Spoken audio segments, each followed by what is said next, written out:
ഇപ്പോൾ വിവിധ മതങ്ങളും ആചാരങ്ങളും അനുഷ്ഠാനങ്ങളും ഏറെയുള്ള ഒരു രാജ്യമാണ് ഇന്ത്യ. ഇന്ത്യയിലെ പോലെ ഒരു വൈവിധ്യം മറ്റൊരു രാഷ്ട്രത്തിനും അവകാശപ്പെടാൻ കഴിയില്ല.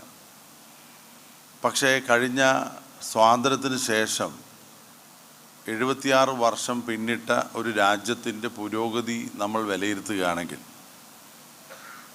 ലോകത്തെ അത്ഭുതകരമായിട്ടുള്ള ഒട്ടനവധി മേഖലകൾ അതിൻ്റെ മുന്നണിയിൽ എത്താൻ നമ്മുടെ രാജ്യത്തിന് സഹായകരമായത് ഈ വൈവിധ്യത്തിലുള്ള ഐക്യമാണ്.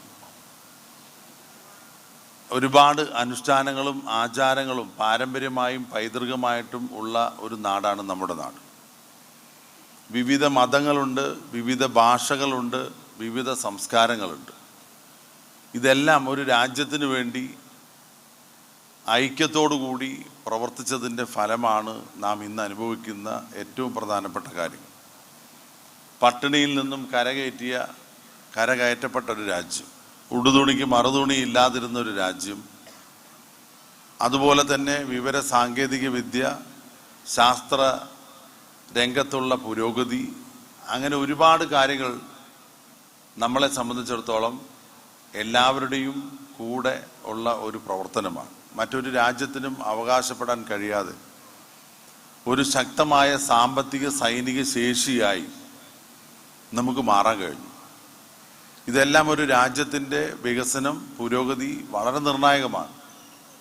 പക്ഷെ നമ്മുടെ രാജ്യത്ത് ഇന്ന് വളർന്നു വരുന്ന ആ ഐക്യത്തെ തകർക്കുന്ന തരത്തിലുള്ള പ്രവണതകൾ, ജാതി വൈര്യം, മതവൈര്യം താഴെ തട്ടിലെത്തിച്ച് വെറുപ്പിൻ്റെ രാഷ്ട്രീയത്തിന് ഏറെ പ്രാധാന്യം നൽകുന്ന, ഭരണഘടനാ ലംഘനം നടത്തി ഭരിക്കുന്ന ഭരണാധികാരികൾ, അവർ തന്നെ ഈ നാടിന് ആപൽക്കരമായ സൂചന നൽകുകയാണ്.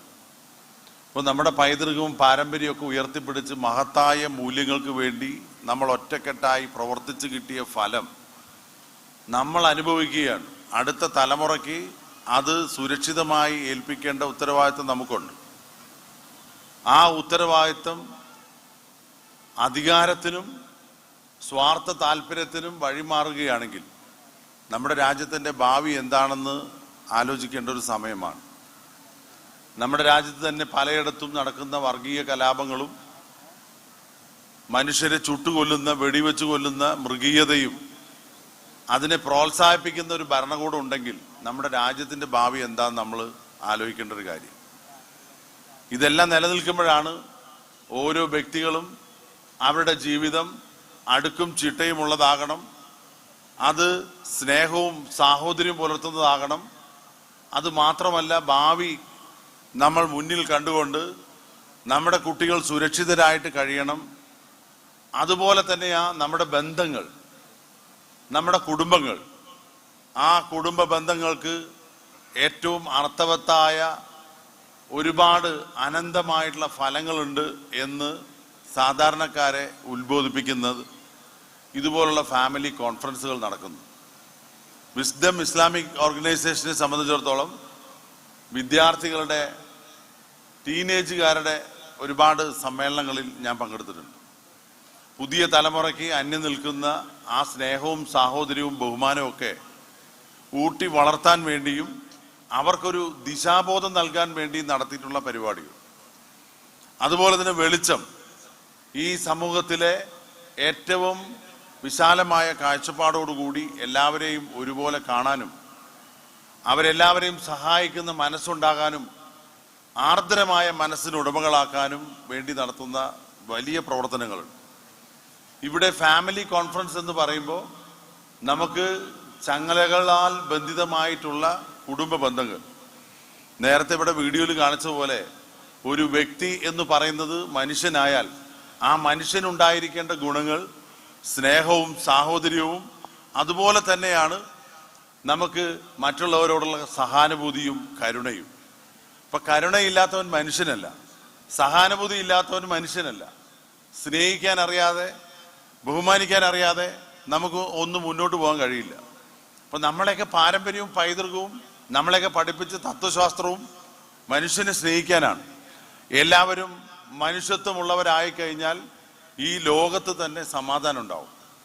അപ്പോൾ ഒരു വ്യക്തി വളരുമ്പോൾ ആ വ്യക്തിക്ക് ഉണ്ടാകേണ്ട യഥാർത്ഥ പഠനം അത് മതപഠനമാകുന്ന ഒരു വലിയ വിഭാഗമുണ്ട്. ആ മതപഠനം എന്ന് പറയുന്നത് എന്താണ്? ശരിയായ മാർഗത്തിലൂടെ ഒരു വ്യക്തിയെ നയിക്കുകയാണ്. ശരിയായ ജീവിതം നയിച്ചാൽ തീർച്ചയായിട്ടും കുടുംബത്തിനും സമൂഹത്തിനും വളരെയധികം പ്രയോജനം ചെയ്യും. ഇന്ന് നമ്മളെ കാർന്നു തിന്നുന്ന പുതിയ തലമുറയ്ക്ക് ഭീഷണിയായിട്ടുള്ള ലഹരിയുടെ ഉപയോഗം മനുഷ്യന്റെ എല്ലാ സ്വഭാവങ്ങളെയും മാറ്റിമറിക്കുകയാണ്. മനുഷ്യനുണ്ടാകുന്ന നന്മകളെയൊക്കെ അട്ടിമറിക്കുകയാണ്. മൃഗതുല്യരാക്കി അവരെയൊക്കെ മാറ്റിക്കൊണ്ടിരിക്കുകയാണ്. വലിയ ആപത്താണ്. സ്കൂളുകളിൽ, കോളേജുകളിൽ പുതിയ തലമുറ നേരിടുന്ന ഏറ്റവും വലിയ പ്രതിസന്ധിയാണ്. കാര്യങ്ങളിലേക്ക്, സുഖഭോഗങ്ങളിലേക്ക് അവരെ ആനയിക്കപ്പെടുകയാണ്. മാറിയ ലോകം അവരെയൊക്കെ വഴിതെറ്റിക്കാൻ വേണ്ടി ഒരുപാട് വാതായനങ്ങൾ തുറന്നിരിക്കുക. ഇൻഫർമേഷൻ ടെക്നോളജിയുടെ ഗുണവുമുണ്ട്, അതിനേക്കാളേറെ ദോഷവുമുണ്ട്. അപ്പൊ ഇപ്പോ ഉപ്പയും ഉമ്മയും തമ്മിൽ സംസാരിക്കുന്നില്ല, മക്കളും അതുപോലെ തന്നെ രക്ഷകർത്താക്കളും സംസാരിക്കുന്നില്ല. അവർക്ക് അതിന് സമയമില്ല. ഒരു മൊബൈൽ കയ്യിലുണ്ടെങ്കിൽ അവർ ആ മൊബൈലുമായിട്ട് ജീവിതം മുഴുവൻ എല്ലാ മേഖലയിലും അവരറിയും, എല്ലാം കാണുന്നു എന്നുള്ള ധാരണയാണ്. പക്ഷെ ഒരു കുടുംബത്തിൽ 4 or 5 പേരുണ്ടെങ്കിൽ പരസ്പരം സംസാരിക്കാൻ പോലും അവർക്ക് സമയം കിട്ടുന്നില്ല. നല്ല വിദ്യാസമ്പന്നരായ ചെറുപ്പക്കാരാണ് ഇതുപോലെ ലഹരി മാഫിയയ്ക്ക് അടിമകളായി കുറ്റകൃത്യങ്ങൾ ചെയ്യുന്നത്. മുമ്പൊക്കെ അക്ഷരാഭ്യാസമില്ലാത്തവർ കളവും അതുപോലെ തന്നെ തട്ടിപ്പൊക്കെ നടത്തിയിരുന്നെങ്കിൽ ഇന്നിപ്പോ നല്ല വിദ്യാഭ്യാസമുള്ള, നല്ല കാര്യബോധമുള്ള ആളുകളാണ് ക്രിമിനൽ കുറ്റവാസനകളിൽ മുമ്പിൽ നിൽക്കുന്നത്. അപകടകരമായ സാഹചര്യമാണ്. നമ്മുടെ കുടുംബ ബന്ധങ്ങളിൽ ഉണ്ടായിട്ടുള്ള ശിഥിലമാണ്, അനൈക്യമാണ്. ഒരു പരിധി വരെ പരസ്പരം ബഹുമാനമില്ലാതെ, പരസ്പരം അടുപ്പമില്ലാതെ വളരുന്ന ഒരു തലമുറയെ സൃഷ്ടിക്കുന്നു. അതുകൊണ്ട് തീർച്ചയായിട്ടും ശരിയായ സന്ദേശം നൽകുന്നത് നമ്മുടെ ജീവിതത്തിൽ നമ്മൾ പാലിക്കേണ്ട ഉത്തരവാദിത്തങ്ങളാണ്. ആ ജീവിതത്തിൽ ഒരു വ്യക്തി അടുക്കും ചിട്ടയോടുകൂടി ജീവിച്ചാൽ ആ വ്യക്തിയെ ഏറ്റവും നല്ലൊരു പൗരനാക്കാൻ കഴിയും. ഏറ്റവും നല്ല പൗരനാണ് കുടുംബത്തെ സഹായിക്കാനും പരിപാലിക്കാനും കഴിയുകയുള്ളൂ. അത്രയും നല്ല കുടുംബങ്ങൾ ഉണ്ടെങ്കിൽ മാത്രമാണ് നമ്മുടെ സമൂഹം നന്നാകുകയുള്ളൂ. നമ്മുടെ നല്ല ആരോഗ്യമുള്ള തലമുറ ഉണ്ടാകുക, വിദ്യാസമ്പന്നരായിട്ടുള്ള തലമുറ ഉണ്ടാകുക എന്ന് മാത്രമല്ല. വിദ്യാഭ്യാസം ഉള്ളതുകൊണ്ടോ ആരോഗ്യം ഉള്ളതുകൊണ്ടോ മാത്രം കാര്യമില്ല. കൊല്ലത്ത് ഒരു ഡോക്ടറെ കുത്തിക്കൊന്നത്, കത്രിക എടുത്ത് കുത്തിക്കൊന്നത് ആരാ? ഒരു അധ്യാപകനാണ്. എന്താണ് കാര്യം? മുൻപരിചയമൊന്നുമില്ല. വർഷങ്ങളായി ഈ അധ്യാപകൻ ലഹരി മാഫിയയ്ക്ക് അടിമയാണ്. ലഹരി ഉപയോഗിക്കുകയാണ് വർഷങ്ങളായിട്ട്. അപ്പൊ അദ്ദേഹം അധ്യാപകനാണെന്നോ വിദ്യാഭ്യാസമുള്ള ആളെന്നോ ഒക്കെ മറന്നുപോയി. കാരണം ലഹരിക്ക് അടിമപ്പെട്ടാൽ മനുഷ്യന്റെ സ്വഭാവം മുഴുവൻ മാറി മൃഗത്തിന്റെ സ്വഭാവമായി. ആദ്യമായി കാണുന്ന ഒരു ഡോക്ടറോട്, ഒരു വൈരാഗ്യമില്ലാത്തൊരു ഡോക്ടറെ കുത്തി കൊലപ്പെടുത്താൻ മാത്രമുള്ള ഒരു വൈകാരികമായ ഒരു ശക്തി ലഹരി നൽകുന്നെങ്കിൽ നമ്മുടെ നാട്ടിൽ അമ്മമാരെ, സഹോദരിമാരെ, സഹോദരന്മാരെ തിരിച്ചറിയാത്തൊരവസ്ഥയിലേക്ക് ഒരു വിഭാഗം എത്തിക്കുന്നുണ്ട്. അത് ലോകത്തെ തന്നെ ഏറ്റവും വലിയ മാഫിയാണ്. ഇന്ന് ലോകത്തെ പല ഭരണാധികാരികളെയും നിയന്ത്രിക്കുന്നത് തന്നെ ലഹരി മാഫിയാണ്. ആ ലഹരി മാഫിയ ഭരണകൂടങ്ങളിൽ പിടിമുറുക്കുമ്പോൾ നമ്മുടെയൊക്കെ കുഞ്ഞുങ്ങൾ വഴിതെറ്റുമ്പോൾ നമുക്ക് അലക്ഷ്യമായിട്ടുള്ളൊരു ജീവിതമാണ്. നമ്മുടെ കുടുംബത്തിന് വരെ, നമ്മുടെ ബന്ധുമിത്രാദികൾക്ക് വരെ അപമാനം ഉണ്ടാക്കുന്ന തരത്തിൽ ആ കാര്യങ്ങൾ എത്തിപ്പെടുമ്പോൾ, അവരെല്ലാവരും വഴിതെറ്റുമ്പോൾ സമൂഹം വല്ലാത്ത പ്രയാസപ്പെടുകയാണ്. നമ്മൾ വലിയ ഭീതിയോടുകൂടിയാണ് നോക്കിക്കാണുന്നത്. അപ്പോൾ അടുപ്പം, ബന്ധം, കുടുംബം, സ്നേഹം എന്നൊക്കെ പറയുന്നത് പൂർവാധികം ശക്തി പ്രാപിക്കേണ്ട ഒരു സമയമാണ്. കാരണം മാറിയ ലോകത്ത് ഒറ്റപ്പെടുന്ന യുവാക്കൾ, യുവതികൾ അവരെല്ലാം എന്താണ്, എവിടെയാണ് എത്തിച്ചേരുന്നത് പറയാൻ കഴിയില്ല. അപ്പം അതുകൊണ്ട് അവർക്ക് എല്ലാവർക്കും ഒരു ദിശാബോധം നൽകാൻ, സ്നേഹത്തിനും സാഹോദര്യത്തിനും ബന്ധങ്ങൾക്കും വില കൽപ്പിക്കാൻ നമ്മൾ ഒരുപാട് നമ്മൾ മതപരമായ കാര്യങ്ങൾ അനുഷ്ഠാനം നടത്തുന്നുണ്ട്.